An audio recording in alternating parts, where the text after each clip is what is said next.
This morning, we're not going to take too much of your time. We're going to delve right into what it is that we have. We're now being joined by Mr. Laolu Akande, who is a former presidential aide and the presenter of Channels Television's Inside Sources. Mr. Akande, I think it's still valid to say Happy Independence Day. Very much so, and it's good to see you again. Indeed. I'm sure you must have been following activities across the length and breadth of Nigeria, and you must be enthused to see the National Arts Theatre come back to life after many years of, thinking of what we're going to do with it. The Bankers Committee coming to our rescue, and now it's been named the Wole Center for Culture and Creative Arts. Right. Appropriately named, would you say? Oh, absolutely. I mean, it's one of the glowing things that I think I've identified or I've attended this year's celebration of independence. The fact that, the government is able to name something in honor of Professor Wole while he's alive. If there's one person that ought to be celebrated like that, is Professor Wole and to the point that Ayo made, that he was twisted in it. That is the truth. But of course, you see, in life, everybody has friends and you have allies. So Professor Wole and the president and several other people were in the trenches, fighting military dictatorship. So some of the friendships and the relationships that are made in the crucible of such a fight, they go very, very far, further afield in life. So people shouldn't be surprised that there is a legitimate romance between the president and Professor Wole and quite frankly, Professor Soyinka deserves all the honor, just like the president said. He said that very right. There is not any amount of honor that is too much for an icon such as Professor Soyinka. Yeah, I do recall the president of Brazil marveling at, the amount of respect that the president had towards Professor Wole and also asking Professor Wole I don't know where I read that, but asking Professor Wole for a little of the grace that he had been given to live as long as he has lived, and still being in such great shape as he is for his age. I mean, he's still traveling all the way to Brazil. Yeah, amazing. Well, congratulations to Nigerians. I sincerely hope that we do not run it down again. Absolutely. And that's the point that the president said, that there should be an endowment fund. Yeah. A good thing that the Central Bank and the Bankers Committee that involves the MDs of banks came up with the idea during the Buhari Oshibajo time to actually revamp this. And we have to give kudos also to Alhaji Lai Mohammed, who was the Minister for Culture at that time. So it's a work that has been long in the offing, and it's a good thing that it's now being completed, and people can be proud of that center. Indeed. Well, the president did give a speech yesterday. I'm not certain how long the speech was when he delivered it, but on what I see here, it's about 10 pages long, focusing largely on, let's say, his stewardship in the last 2 years, and he seemed particularly enthused that we've turned the corner. He told Nigerians the worst is behind us. We can now look forward to greater progress. I'm sure you must have listened to the president's speech. What did you make of it? Well,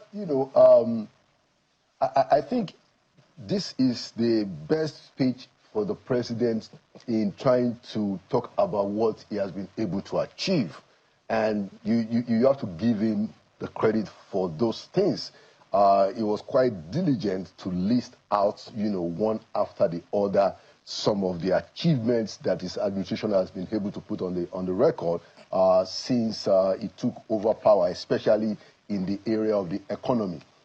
So you have to give him the kudos for that. That there is that sense of accountability. That look, this is what we've been doing, and he had quite a lot of things to say. What I think was missing in the speech was a sense of empathy with some of the ongoing challenges that the Nigerian people are facing, especially regarding the questions of insecurity. I didn't see enough empathy in the president's speech. I didn't see enough acknowledgement, of what is happening in Kwara State, where the bandits and the terrorists seem to have extended their reach. And then I didn't see enough of how the 320 billion was spent for the social safety net that the president also noted.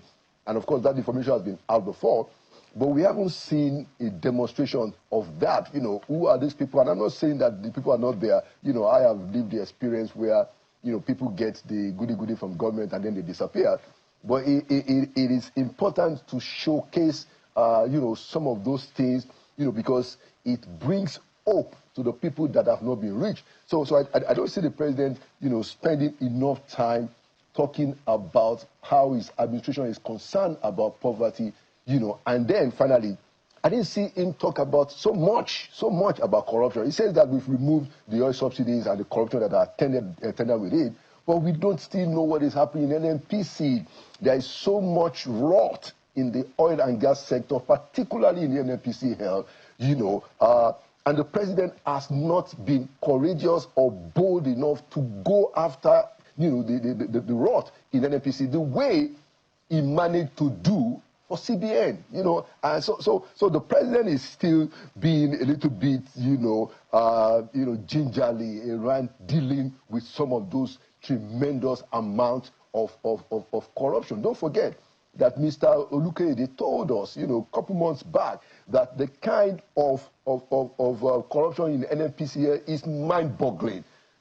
What is the president doing about that? He didn't seem to be so worried about dealing with the problem of corruption the way he ought to, and then showcasing what the administration is doing in the area of social safety net. But I have to give it credit. He listed about 12 achievements in the economy, which are quite notable, and we should dove our hearts for him regarding those. Well, clearly the speech was heavy on the economy. There was very little dedicated to security, as you've seen highlighted. There was also a page dedicated to young people. The president, talking about the things that have been done for young people and things that they can look forward to, and then a general message of hope. However, as you noted, there was very little, if anything at all, on the issue of corruption, which still affects daily life in Nigeria, and which, but I say borders on our values. And on a day such as our Independence Day, because some people always say that it does appear that the speeches given on these days, Independence Day, Democracy Day, are less about the days themselves and more about a day for the governments of the day to show their record. I don't know what you think that day should actually be set aside for, because when we take a look at, the speeches always start very well to marks the 65th anniversary of our great nation's independence, reflecting on the significance of the day, our founding fathers, etc., etc. We mentioned that maybe in the first page, and that's it. But looking at the journey so far, we're right now in the middle of a constitutional amendment, talks around national cohesion, because as a country, we have to ask the deep questions as to how far so far with this nationhood of ours. Yeah, I mean, of course. So the Independence Day, Democracy Day, and some other important dates in the year for a nation is an opportunity for us to talk about what unites us, the Commonwealth, which is the idea of this nation that is still being built. But of course, the people that are holding the saddle will also feel obligated to talk about what it is that they are doing with the stewardship, with the trust that has been given to them to lead and to direct. So, yeah, it's a balance of both, talk about what it is that binds us together and talk about what it is that we are doing as a government. It's usually quite heavy on the latter, Yeah. It's usually heavy on the accountability and stewardship of how I have fared in office, rather than how it is that the country should be, or the direction in which the country should be moving in terms of nationhood. Yeah, so the account of the stewardship also ought to include that which you have spoken of in terms of this is the direction that we are going on some of the major issues of the day. But what that reflects is that, the administration may not be so concerned, about some of those things that, like you mentioned about the constitutional amendment and stuff like that. I don't think the president is very, very keen. I think he wants to do it, but I think he has said that some of those things are not still, they are not the priority. I think he told the Patriots, led by Chief Emeka Yaku, when he came, that yes, we will work with you, you guys go and do this. But I think he did say that his priority is to fix the economy, and some of his aides and allies have said that, he doesn't want to get into that so much until the second term. So that might explain why you don't see, that kind of focus. Even look at the issue of state police. The president has not been bullish, on the issue of state police, the way he was bullish on the issue of the tax reforms. The folks said that, no, remove. The governor said, you bring back the bills from the House. Said, no, keep those bills. He was very bullish about it. He has not been as bullish about that on the issue of state police. He has not been as bullish about that on the issue of the Constitution. So his speech reflected that he's still not yet there. I hope that the president will find the time to get to those issues. Can we really afford that delay? That's my question. Can we really afford to put that on the back burner while we focus on the economy? Well, I think the attention, the priority that the president puts on the question of the economy is reasonable. What I think is still out in the jury is what you raised, whether indeed we have so much time to hold on. I think that the president ought to be doing this pari passu. I think he ought to be pursuing, those economic reforms, for which, we should give him credit. At the same time, the political reforms. He's been very sharp on the political reforms. Nobody's talking about electoral reforms. We still need tremendous things to be reformed. For instance, I think we're getting to a national consensus that, look, we don't want the president choosing the leadership of INEC. I think we're coming around that. But I'm sure that President Tinubu will try to say, okay, maybe I'll be the last one to do it. We'll probably want to preserve that power. But there are a lot of reforms in the electoral process that Nigeria seem to have agreed upon, which the president is not even talking about. The president is not paying attention to it. We are not even seeing enough attention in the National Assembly regarding those things. And those are the things that are also important to our nationhood. And I think the president ought to maintain a pari passu approach, focusing on the economy and focusing on the political reforms, because those are the things that tie us together as a people. Indeed, Ayo, I think I left space for one question for you before we wrap up this segment. Well, thank you, Mokwe. Mr. Akande, just one question that I'd really love to ask. Two-pronged, but it's just one question. And the question is about communication, again. We have spoken about this before. How much do you think that speech of the president communicated, or how much do you think the president communicated with particularly the young demographic in that speech, given the statements that he addressed directly to them, and all of that? Because making a statement is one thing. Cascading it down, you and I know, is an entirely different thing. At a time when we find it difficult, I don't know, we have a problem with cross-generational communication. We have a problem with government communication generally. Now we have a problem with cross-generational communication. And we expect that the young people should own the process that we announce to them. Do you think, how well would you say we are doing communicating with the young people in particular? I mean, it's good that you asked that question. Yesterday, the way we celebrated the independence anniversary was actually by convening, a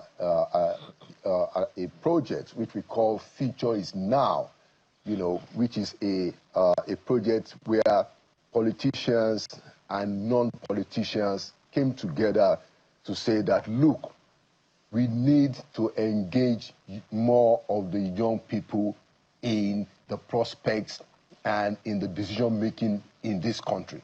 So your point about communicating with the young people is so important.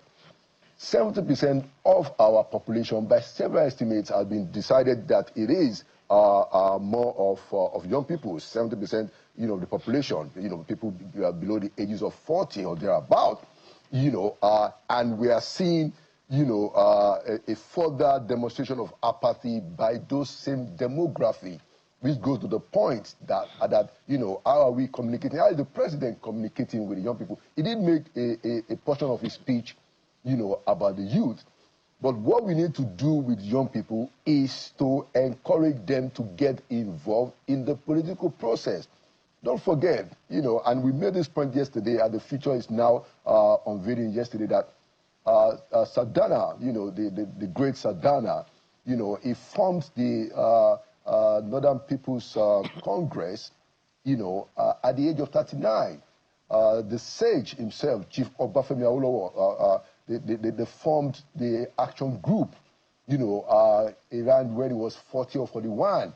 The great Zeke of Africa, about the same age, formed the NCNC. As a matter of fact, General Gowon became head of state, I think, at the age of 31.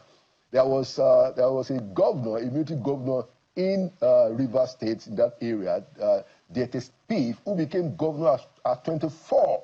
So we have all this in our history, and yet we have 70% of our people, young people, they are not involved in government. So Future now is saying, which is what we convened yesterday, say that, look, you must give them 70% of the House of Assembly in the state. You must give them 70% in the House of Representatives, and so on and so forth. So that conversation with the young people is very critical. The future has to start now. We don't have to wait until the future is now. It's not tomorrow. And it's important for the president, for the lawmakers, for the political leaders, for the political elite to communicate that to the young people, that it's your country. You are going to have to sort it out. And it has to start with us saying that, look, this is the amount of representation that you should have in government. And so it's a very important conversation that we must have. I agree with you entirely, Ayo. Well, Mr. Akande, there is so much more to discuss, and I wish we had a little more time, especially on the area of young people. I would recommend on the speech of the president that you read the editorial of Empowered Newswire. They wrote a very wonderful editorial on the president's speech, which I think you and Nigerians should take a look at. So Nigerians, take note of that particular editorial, which he's recommended. I don't take editors' picks lightly. We have to thank you very much for always sharing your thoughts with us this morning. Mr. Laolu Akande is a former presidential aide and also a presenter of Channels Television's Inside Sources.